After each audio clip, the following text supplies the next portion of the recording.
Faudrait qu'un homme fasse des malades mauvaises pour démancher cette banque-là. C'est solide en masse.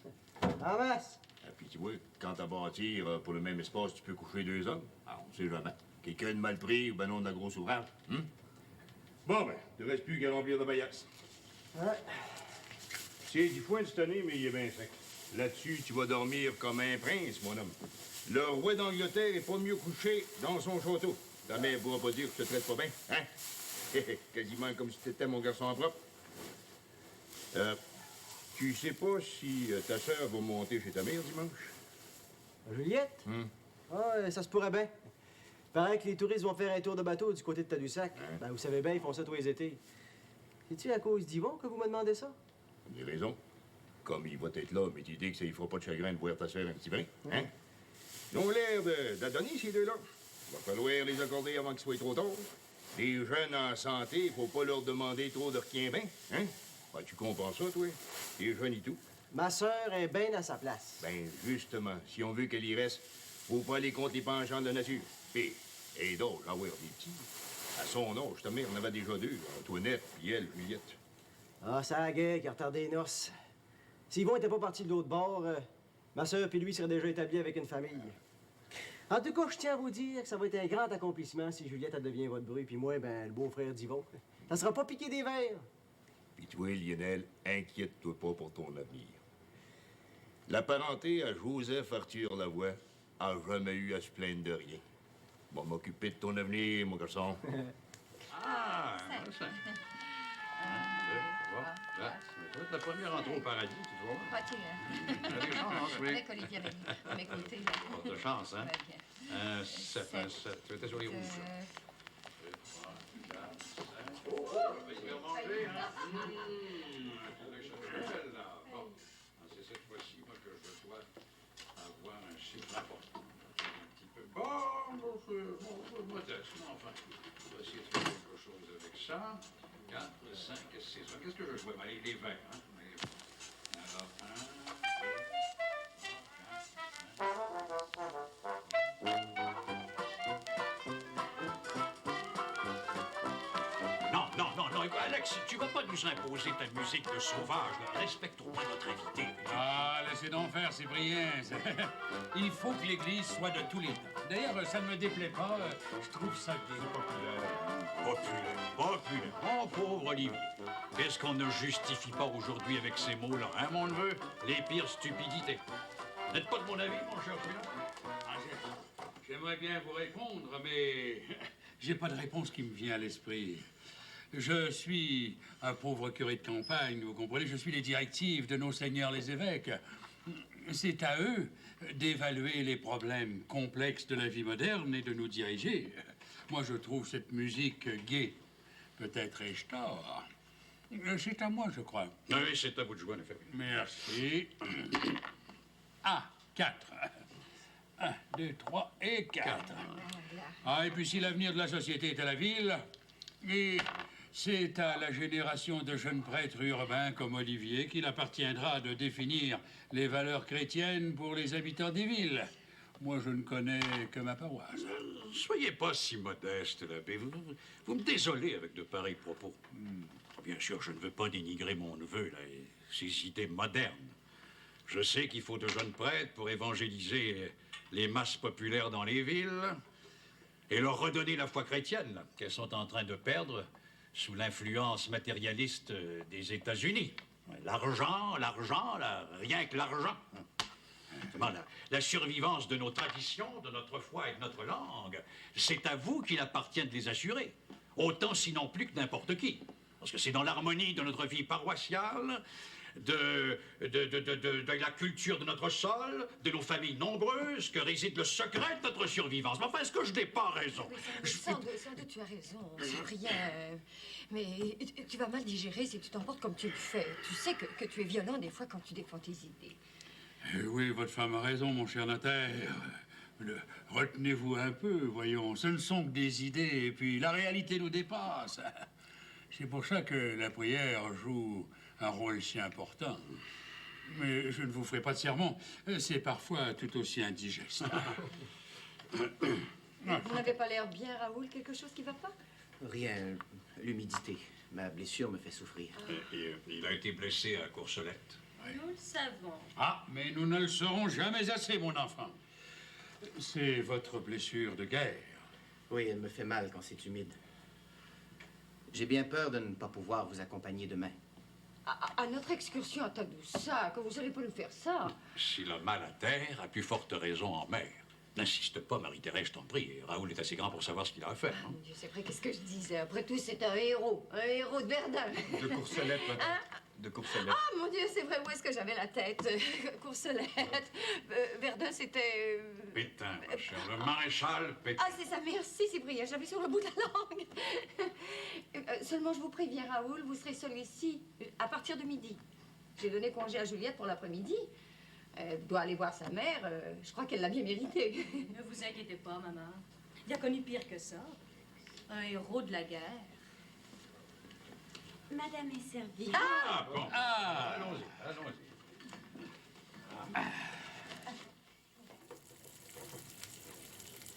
Là, je vais dire comme on dit, faut pas que ça prenne gouttinette. Les Davis s'en vont dans une semaine. Faut que je le dise à main. Je peux pas attendre la semaine prochaine. T'en veux-tu, toi, tout? Pendant que j'ai accueilli la poêlonne dans la main, profite-en. Tu je dis pas non. Il n'y a plus d'assiette. Tu mangeras dans la poêlonne. Va te chercher un gobelet derrière. Ben, ça me fait curieux, Antoinette, que tu me dises que tu vas travailler en ville. Pour de bon. Quoi, c'est qu'il y a de curieux là-dedans? On va faire le même ouvrage, travailler pour les mêmes boss. Seulement, au lieu d'être à Malbaie, ça va être à Québec. On va toujours être engagé chez Monsieur et Madame Davis. Faut-tu une augmentation de tes gages? C'est quoi l'amélioration? C'est pas dans les gages. Des filles, pour s'engager comme bonnes chez des bourgeois, il y en a plein rue à cette heure. Fait que, faut pas trop être difficile sur les gages. Non, l'amélioration, c'est dans les occasions. Je m'en vais pas à Québec pour trimer toute ma vie comme bonne à tout faire chez les Anglais. Non, mon petit frère. Je m'en vais à Québec parce que là, j'aurai des occasions de me trouver une job à mon goût. Hein? Comme quoi? Je sais pas. Je m'en vais voir. Je connais pas toutes. Mais tu peux être sûr que si je trouve une job que je fais pas plus que 48 heures par semaine, avec les dimanches comme congé, on va sauter dessus. Surtout si c'est une job pas trop salissante, avec une paye qui a du bon sens. Une créature accomplie comme toi, là, ça devrait pas être trop malaisé à se trouver de l'ouvrage dépareillé. Hein? En tout cas, moi, si je bosse. Ben, tu l'es pas, justement. Si tu l'étais, tu ferais mieux de te tenir, puis de garder les mains à la bonne place. Rapport que quand je cherche de l'ouvrage, je cherche pas autre chose. Non, tu pas sauras. tes grands chevaux, Antoinette. Je disais pas ça de mal dire. Je te faisais un compliment sur ta beauté. Comme ça, tu vas le dire à la mère que tu t'en vas? Ben oui, je vais monter demain. Les boss s'en vont en excursion à Tadoussac, comme les boss à Juliette.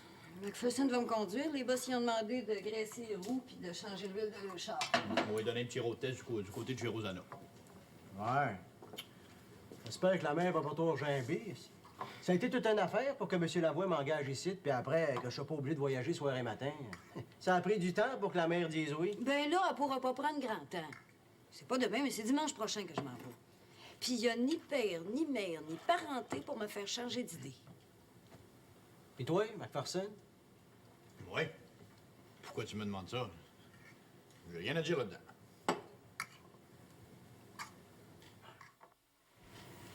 Est-ce que vous voulez manger? Presque rien. Une omelette au lard, puis des toasts avec la graisse de rôti, une tasse de thé.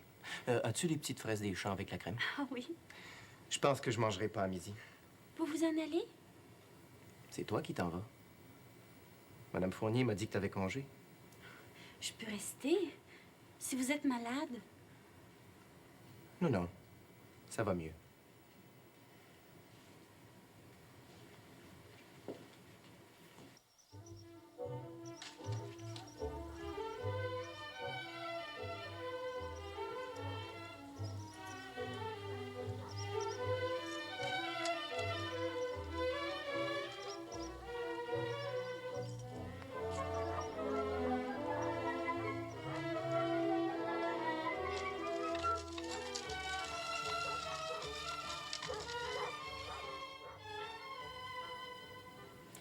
Ça vous dérange pas si je fais un peu de ménage? Non. Vous parlez anglais? Naturellement. C'est une blessure de guerre, votre blessure? Oui. Vous étiez officier, hein, comme Monsieur Benoît? Je le suis toujours. Depuis la guerre? Mais il y a toujours l'armée. Si on veut pas de guerre, il faut une armée. Si vis pacem parabellum. C'est du latin. Avez-vous étudié pour être prêtre? Non, avocat seulement. Mais le droit m'intéresse pas. Seulement, en affaires, c'est pratique de connaître le droit. En politique aussi, d'ailleurs. Mon père a fait de la politique autrefois. Maintenant, il est invalide. Les médecins ne savent pas ce qu'il a. Ça doit être le chagrin. Ma mère est morte. Mes 2 sœurs aussi, pendant l'épidémie de grippe espagnole. En 1917? Oh, j'en ai entendu parler. Tout le monde avait peur. Il y avait des cierges bénis d'allumés dans la maison, puis sa mère nous faisait dire des prières. Oh, elle avait bien peur pour nous autres. Moi, j'étais dans un hôpital militaire en Europe. Je suis resté là assez longtemps. Ils m'ont opéré plusieurs fois.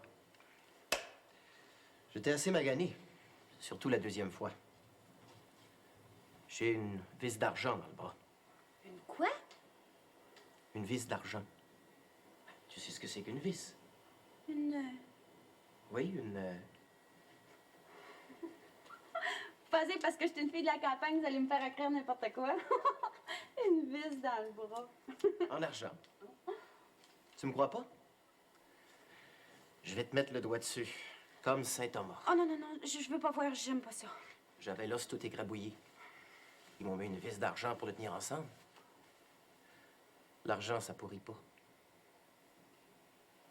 Approche. Ça mord pas.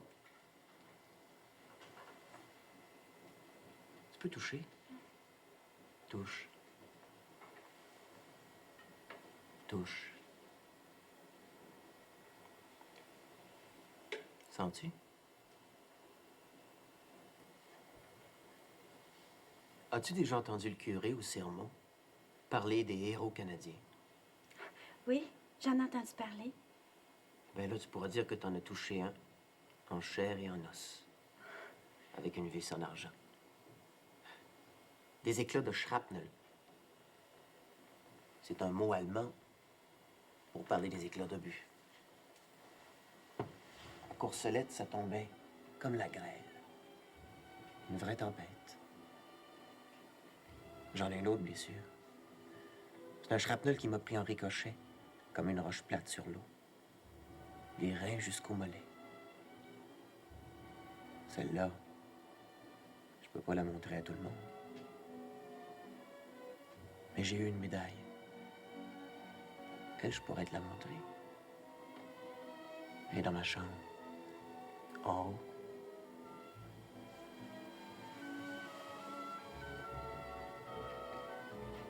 Es-tu bien dans les bras d'un héros canadien?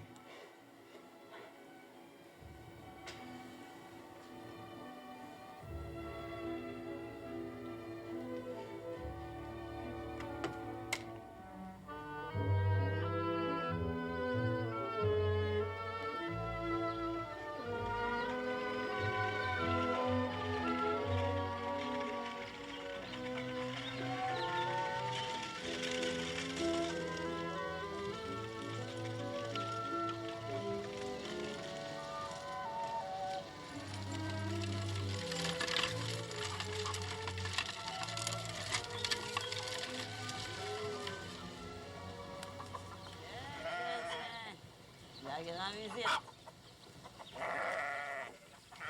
Merci, mon garçon. Ah! Peux-tu bien me dire c'est qui t'amène ici, Joseph Arthur? Lionel a bien dû te le dire. Peut-être bien. Mais c'est pas comme l'entendre dire par toi. Ah. Ah, voyons, hein, restez pas là comme des cotons de blé d'Inde, entrez. Hein? Ouais, moi, c'est ça. Ah, bon. Vous auriez pu rentrer en dedans pour attendre, hein? La porte est jamais barrée. Peut-être bien pas barré, mais il était bien protégé. Ma mère, c'est Joseph Arthur Lavoie puis son garçon Yvon, vous les reconnaissez? Ah, j'ai encore bon œil. Bien sûr que je les reconnais, cher. Mais de là à les faire entrer, j'aimais mieux t'attendre, Rosanna. C'est plus convenable. Et puis, ça peut faire jaser, ça, de savoir une femme seule avec deux étrangers. On n'est jamais trop précautionneux, mémé Bouchard. Puis, vous êtes encore capable de déranger un homme? Surtout un veuf comme moi, là, qui est privé sans bon sens de la bonté des créatures. Bon, ben, c'est pas pour raconter tes péchés mortels que t'es venu ici, ta sœur, hein? Manquablement que t'aurais dû aller voir le curé si c'était pour te confesser. C'est par affaire, Rosanna. Ah bon? Pour moi, en tout cas. Parce que pour Yvon, c'est manquablement pour voir ta fille. Et pas là, Juliette? Ah, ben, ça sera pas long, mon petit garçon. Juliette va arriver bientôt. Hein? Hey, sa patronne y a donné congé après-midi. Rapport qu'ils s'en vont en bateau pour se promener. Puis Antoinette et tout, c'est Mac Forson qui va les monter. En tout cas, c'est ce que c'est que mon garçon m'a dit, puis Lionel va y être bien fiable. C'est ce que je me disais et tout. Tout le monde sait que les gens de la ville sont allés en bateau jusqu'à Tadoussac. Ça fait que, manquablement, ben, les servantes n'ont rien fait. Puis comme Juliette était une bonne fille, ben, je me suis dit qu'elle en profiterait pour venir voir sa mère. Ben, c'est bien raisonné, mon garçon. Puis c'est finot de ta part avant ça, hein? Comme ça, elle pourra pas dire non, hein? Ah, Yvon, il est bien délicat avec ta fille. Puis tu sais que il y a de l'attrait pour elle. Ça sert à rien de se le cacher, hein? Puis toi puis moi, on n'a rien contre. Mais ta fille était un peu rétive. Bon, comprends ça. Là, elle a son ouvrage avec les gens de la ville. C'est bien exigeant. Yvon, il comprend ça. Il veut pas la contrebarrer, là, puis la prendre à rebrousse-poil. Le mois prochain, les choses vont se replacer, hein? Les touristes vont remonter à Québec, et puis la paix va revenir dans la paroisse, puis les filles vont venir ici, puis les veillées vont prendre des bons soins. Il s'est grillé des beaux fanales rouges, là, flambant neufs. Puis moi, manquablement, j'aurai mon camion, ça fait que je pourrais y prêter des fouets quand ça donnera. Ah, c'est donc beau de t'entendre parler, mon Joseph Arthur. T'as la parole en or, ça coule là, comme les érables au printemps. Manquablement que si t'avais tes gants blancs, je penserais que tu serais venu faire la grande demande pour ton garçon. Je me suis laissé aller un petit brin. Je reviendrai avec mes gants blancs un autre tantôt, puis quand Juliette sera là. À cette heure, c'est rapport à ton bois que je veux te voir. Je vais marcher, t'en vendre quelques cordes, là, puis je voudrais savoir ton prix. Puis en plus, si tu permets, avec Yvon puis Lionel, j'irai dans le petit bois en haut, là, voir s'il y a du bois croche qui serait pas pire. Je pense que j'ai un acheteur. Ben oui, mon homme, ben oui, c'est mon garçon Lionel. Tu vois, Lionel, il t'a reconnu, il se souvient de toi. Voyons donc, maman, ça fait pas une semaine qu'il m'a pas vu. Il peut pas m'avoir oublié, ça fait pas si longtemps. À chacun sa manière de voir les choses, mon petit garçon. Voyons, maman, j'ai pas dit ça pour vous offenser.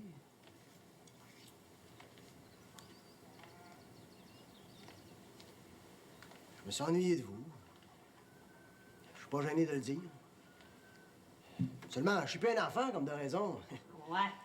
Ben, si tu veux faire ton homme, là, va avec Monsieur Lavoie, là, en haut du petit bois. Puis amène Ticoune avec toi, là. Il sort moins depuis que je suis quasiment tout seul.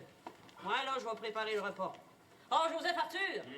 Toi ici, Yvon, vous êtes les bienvenus, si le cœur vous en dit. Je vais faire des patates au lard. Va, mon petit con, amène-toi. On s'en va dans le bois.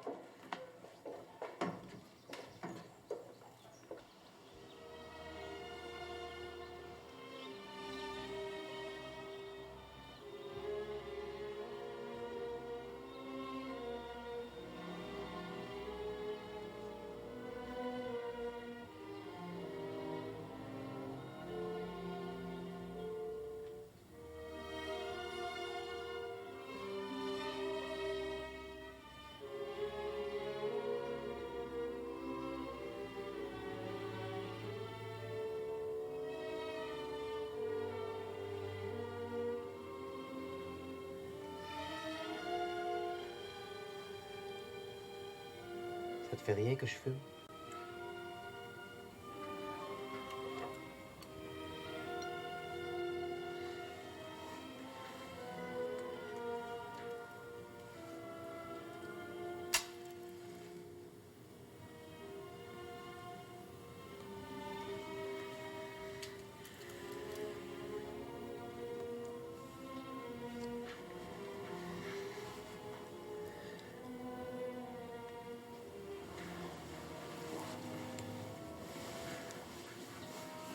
Laisse-moi essayer.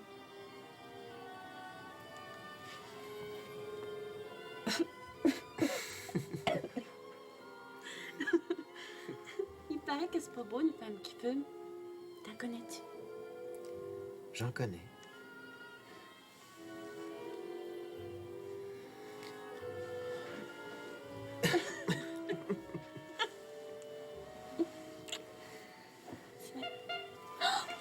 Oh mon Dieu, j'avais oublié. Macpherson qui vient nous conduire à la maison, Antoinette puis moi, puis je suis pas prête. J'ai pas le goût d'y aller. Viens avec nous autres. Ici, il y a personne pour s'occuper de toi puis te faire à manger. On reviendra à soir. Tu vas voir, sa mère est bien fine.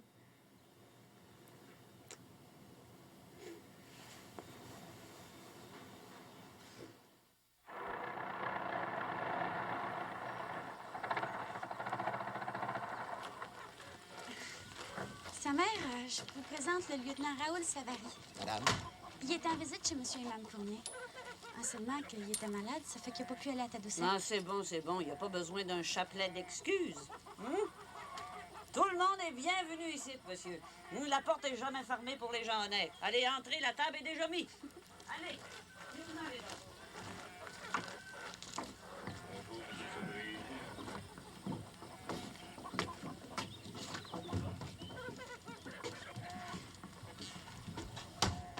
Bonjour, Yvon.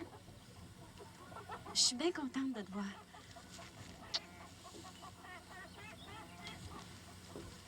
Viens-tu?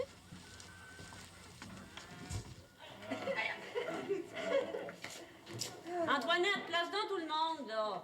Oui, ça va. Monsieur le lieutenant Savary, si vous vous placez là.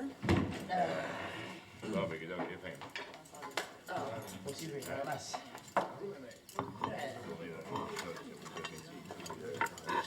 Laissez-moi être heureuse. À l'automne, je me marierai, si vous voulez. Avec n'importe qui. Ça,